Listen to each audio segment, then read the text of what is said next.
بسم اللہ الرحمن الرحیم۔ جناب زہرا کا نام قرآن میں کیا ہے بتاؤں؟ یہ بات میں کہیں کہہ چکا ہوں، جب لوگ پوچھتے ہیں کہ قرآن میں آپ حضرات اتنا ولایت علی پہ زور دیتے ہیں، امامت علی پہ زور دیتے ہیں، قرآن میں صراحتاً نام علی کیوں نہیں ہے؟ تو اس کا جواب میں بتا چکا ہوں آپ کو۔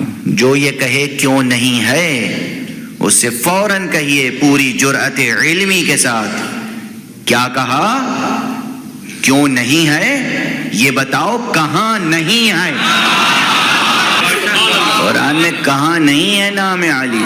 پورا قرآن نام علی ہے،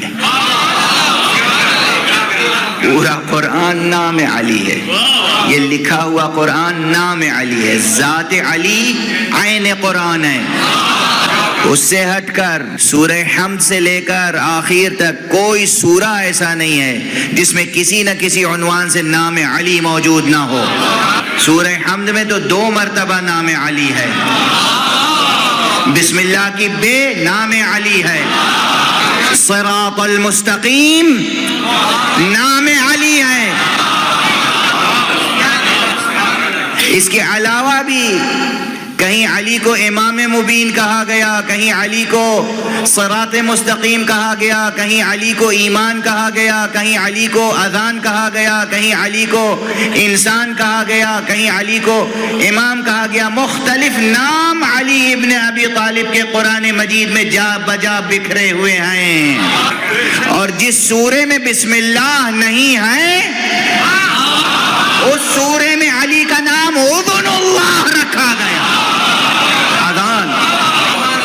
اذن اللہ وعین الباری یا لہو صاحب سمع و بصر، اے ہر وہ فرد جس کو سماعت و بصارت نصیب ہے سن لے، یہ علی ہے جو اذن اللہ بھی ہیں، عین اللہ بھی ہیں۔ من اتا فیہ نصوص بخصوص حل باجماع عوام ینکر، جس کی ذات گرامی کے لیے خاص طور پر نصوص نازل ہوئی ہوں، کیا عوام کے اجماع سے اس کا انکار کیا جا سکتا ہے؟ دیکھیں یہاں پر ہو سکتا ہے کہ ہماری گفتگو اور اسلوب گفتگو سے نامانوس ذہن کوئی سوال پیدا کر لے، اور وہ یہ کہ آپ کیسے کہہ رہے ہیں کہ یہ تمام حضرت علی کے نام ہیں اور جا بجا قرآن میں آپ کے نام بکھرے ہوئے ہیں؟ اولاً تو یہ بات ہم نے نہیں کہی اپنی طرف سے، ہمیں حضور بتا گئے ہیں کہ کس لفظ کے کیا معنی ہیں، یہ سب حضور بتا گئے ہیں کہ کس لفظ کے کیا معنی ہیں۔ اور دوسری بات یہ ہے کہ جس ذات میں صفتیں زیادہ ہوتی ہیں اس کے نام زیادہ ہوتے ہیں۔ اللہ سبحانہ و تعالیٰ کی ذات گرامی کمالات کا مجموعہ ہے۔ کتنے نام ہیں اللہ کے؟ اتنے نام ہیں کہ کوئی گن نہیں سکتا۔ آج تک اور قیامت تک کوئی احصاء اسماء الہیہ کا نہیں کر سکے گا، نہ کر سکا ہے نہ کر سکے گا۔ اللہ سبحانہ و تعالیٰ کے بعد دوسرا مرتبہ کس ذات گرامی کا ہے؟ حضرت ختمی مرتبات محمد عربی صلی اللہ علیہ وسلم۔ حضور کے کتنے نام ہیں؟ بے شمار نام ہیں حضور کے بھی، بہت سے نام ہیں۔ بعض علماء نے پوری کتابیں لکھی ہیں جس میں اسماء گرامی پیغمبر کا ذکر کیا ہے، اس کی شرح لکھی ہے۔ کیوں اتنے نام ہیں؟ اس لیے کہ اوصاف زیادہ ہیں۔ آخر اللہ نے اپنا پیغمبر بنا کے بھیجا تھا، تو اللہ نے جتنے اپنے اوصاف اس مخلوق میں آ سکتے تھے وہ سارے اوصاف اس میں پیدا کر کے بھیجے۔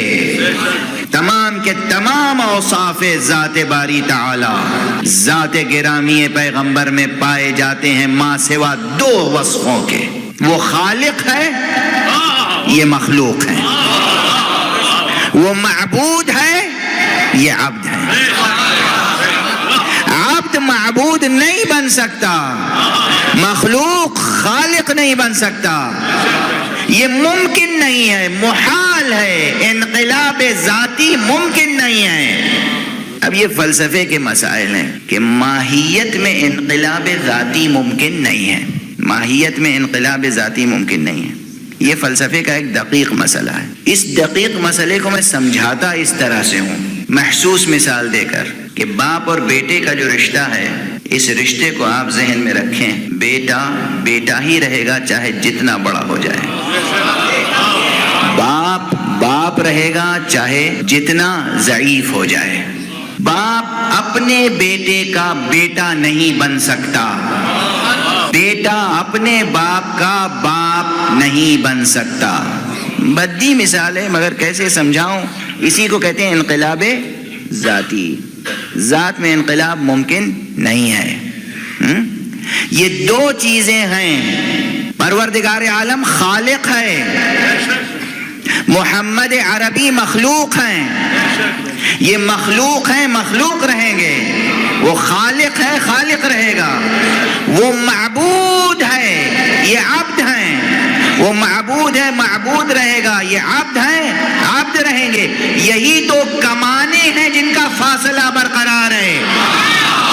باقی کوئی فاصلہ اس بندے میں اور اس معبود میں نہیں پایا جاتا. مسلمان معرفت مصطفیٰ تو پیدا کرے. جتنے اوصاف حضرت حق سبحانہ و تعالی ہیں وہ سب اس نے خود خالق نے اپنے اوصاف بدرجہ کمال جتنا ظرف مخلوق کا تھا وہ اس درجے تک اپنے تمام اوصاف ذات محمد عربی میں سمو کر رکھ دیے. وہ رحمان ہے، اس کی رحمانیت کا اظہار ہوتا ہے تو محمد کی ذات سے. وہ رحیم ہے، اس کی رحیمیت کا اظہار ہوتا ہے تو محمد کی ذات سے. وہ کریم ہے، اس کے کرم کا اظہار ہوتا ہے تو محمد کی ذات سے. وہ صبور و شکور ہے، اس کے ان اوصاف کا بھی اظہار ہوتا ہے تو ان کی ذات گرامی سے. اس لیے اس کے نام بہت ہیں تو ان کے نام بھی بہت ہیں. اور بات پھر یہیں رک نہیں جاتی. حضور حضور ہیں مگر حضور ایک نفس رکھتے ہیں، حضور ایک جان رکھتے ہیں. حضور کے نفس کا نام ہے علی. یہ میں شاعری تھوڑی کر رہا ہوں، شاعری مشکور حسین یاد صاحب کا کام ہے. میں تو آپ کو وہ بات بتا رہا ہوں جو مجھے قرآن نے بتائی ہے. یہ قرآن نے بتایا ہے کہ علی نفس رسول ہے. اور یہ مسئلہ اپنی جگہ طے شدہ ہے کہ یہ اوصاف جو ہیں، اوصاف صفتیں، یہ جسم میں نہیں ہوتی، نفس میں ہوتی ہیں. آپ بتائیے یہ شاعر ہیں، شاعری ایک وصف ہے، ان کی زبان میں یہ وصف ہے. کوئی سخی ہو، سخاوت اس کے ہاتھوں میں ہوتی ہے. کوئی شجاع ہو، شجاعت جسم میں ہوتی ہے. کوئی صبر کرنے والا ہو، ثبات قدم کا مظاہرہ کرتا ہو، ثبات قدم یہ قدم میں ہوتی ہے. روح میں سخاوت ہوتی ہے، نفس میں سخاوت ہوتی ہے. اگر نفس میں سخاوت نہیں ہے تو ہاتھ کتنے ہی لمبے کیوں نہ ہو، انسان غصب کرے گا، عطا نہیں کرے گا. ثبات قدم نفس میں اگر نہیں ہے تو پاؤں کتنے ہی بڑے کیوں نہ ہو، میدان میں ٹھہریں گے نہیں. انسان کے نفس میں صفات ہوتے ہیں، اوصاف نفس میں ہوتے ہیں. علم روح اور نفس میں ہوتا ہے، شجاعت روح اور نفس میں ہوتی ہے، سخاوت روح اور نفس میں ہوتی ہے، صبر و ثبات قدم روح اور نفس کے اوصاف. جتنے اوصاف ہیں انسانی اوصاف یہ سب نفس میں ہوتے ہیں، نہ کہ جسم میں. اگر نفس میں کوئی وصف ہوتا ہے تو شجاعت صرف ہاتھی سے تھوڑی ظاہر ہوتی ہے. اگر واقعی کوئی شجاع ہے تو اس کی نگاہوں میں وہ طاقت ہوتی ہے. اگر دیکھ لے کسی کو تو پورا لشکر زور نگاہ پر ٹھہرا لیتا ہے.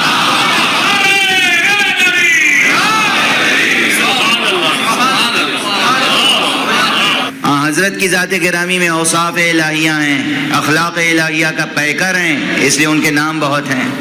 اور جو ان کا نفس ہے چونکہ اوصاف نفس میں ہوتے ہیں. نفس کون ہے؟ نفس نفیس پیغمبر ہے علی.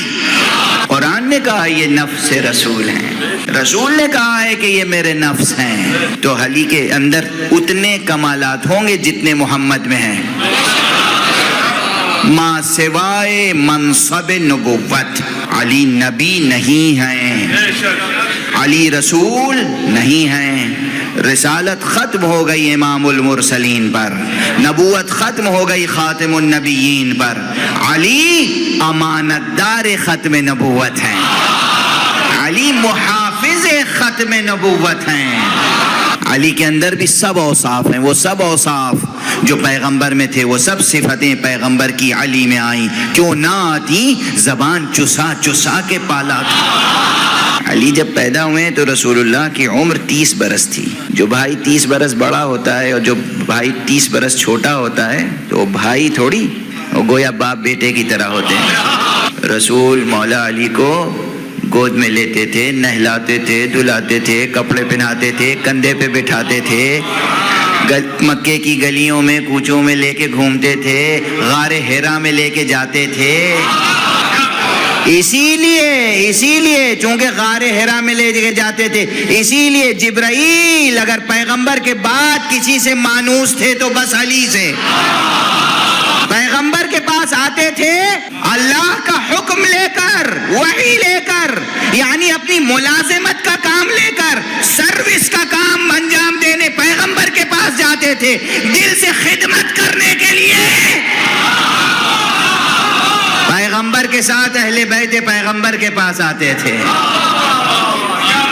خدمت کرتے تھے. ملائکہ خدمت کرتے تھے, سید الملائکہ جبرائیل خدمت کرتے تھے, خدمت کرتے تھے. تو علی کی ذات گرامی میں اوصاف بہت ہیں. چونکہ اوصاف بہت ہیں اس لیے نام بہت ہیں. ایک نام سے صرف علی کو نہیں پکارا جا سکتا. ہر عالم میں علی کا ایک الگ نام, ہر زبان میں علی کا ایک الگ نام, ہر سورے میں علی کا ایک الگ نام. علی کے نام سے یہ کائنات گونج رہی ہے.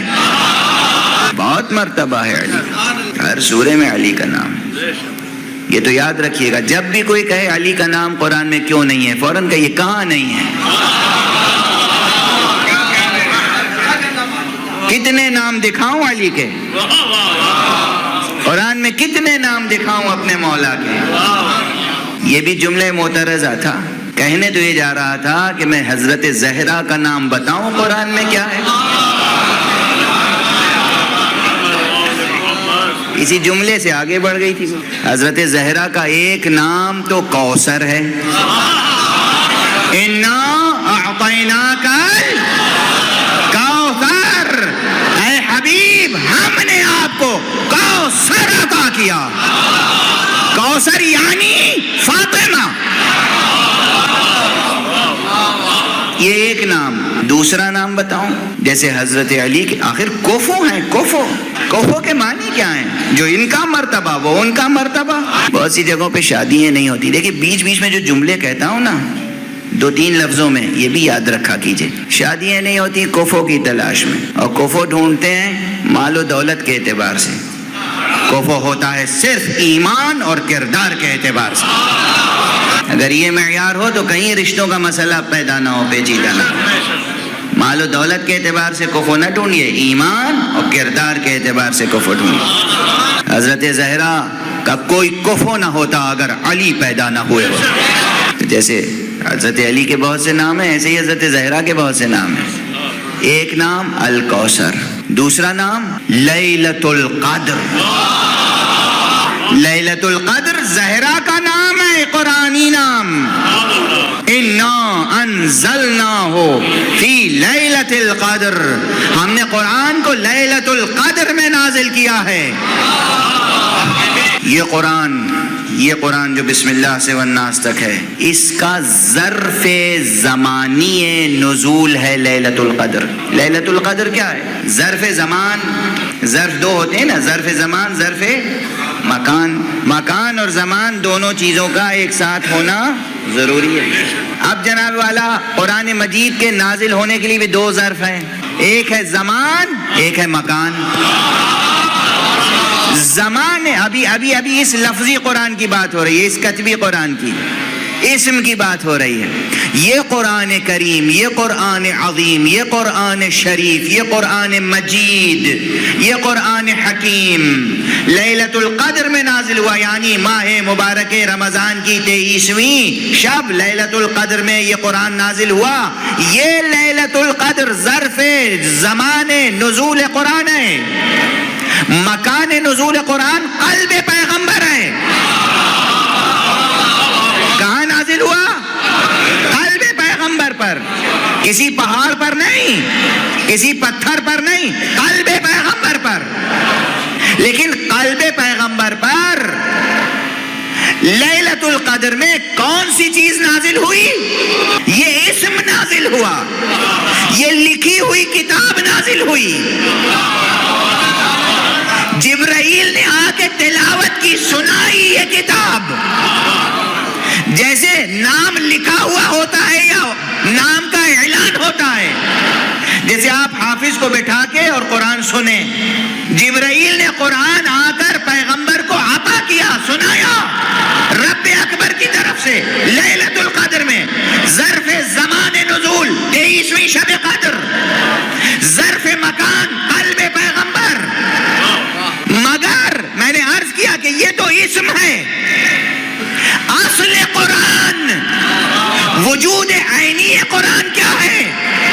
میں نے کہا یہ وجودات مقدسہ، یہ ہے عین قرآن. خود ذات محمد عین قرآن ہے، ذات حسن، ذات حسین عین قرآن ہے. جس ظرف مبارک میں یہ قرآن ناطق نازل ہوئے، جس ظرف مبارک میں حسن نام کا قرآن ناطق نازل ہوا، حسین نام کا قرآن ناطق نازل ہوا، اس لیلۃ القدر کا نام فاطمہ زہرا ہے. صلوات پڑھ دے محمد وآلہ فاطمہ کا نام کوثر، فاطمہ کا نام لیلۃ القدر. یہ میں نہیں عرض کر رہا ہوں، حضرت امام جعفر صادق علیہ الصلاۃ والسلام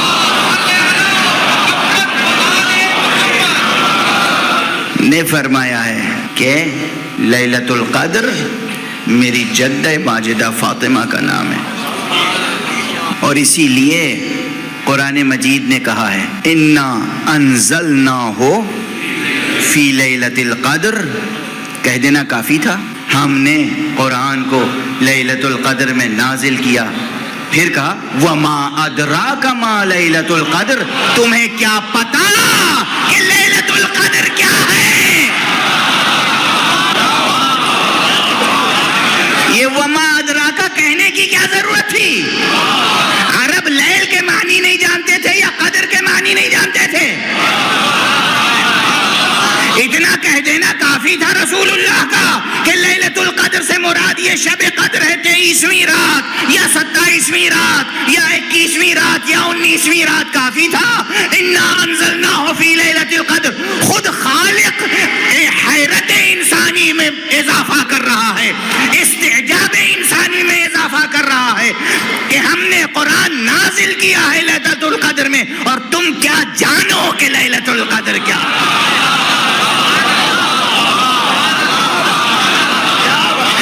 دیکھیے یہ قرآن ہے، اس کی فصاحت کی قسم کھائی جاتی ہے، اس کی بلاغت کی قسم کھائی جاتی ہے، اس کی جامعیت کی قسم کھائی جاتی ہے. ہم جیسا انسان کوئی لفظ مکرر اپنی زبان سے جاری نہیں کرنا چاہتا، مگر کب؟ جب کسی لفظ کو بار بار ادا کرنے میں لذت محسوس ہو. ہم نام خدا بار بار لیتے ہیں، کیوں؟ نام خدا میں لذت ہے.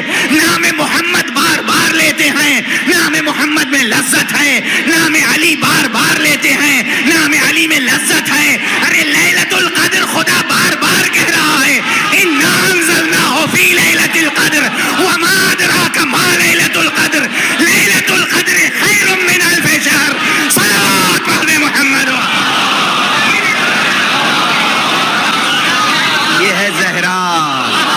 یہ ہے فاطمہ، یہ ہے لیلۃ القدر.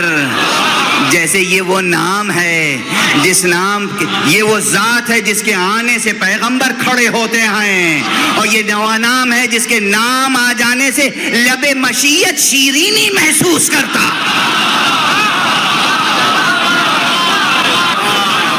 مگر دیکھو بات یہ ہے کہ عصمت کا لحاظ یہاں بھی رکھا گیا، پردے کا لحاظ یہاں بھی رکھا گیا، حجاب یہاں بھی رکھا گیا. بار بار فاطمہ فاطمہ نہیں کہا گیا، پردہ ڈالا گیا، استعارہ استعمال کیا گیا، لیلۃ القدر کہا گیا. لیلۃ القدر انا انزلناہ فی لیلۃ القدر وما ادراک ما لیلۃ القدر لیلۃ القدر خیر من الف شہر.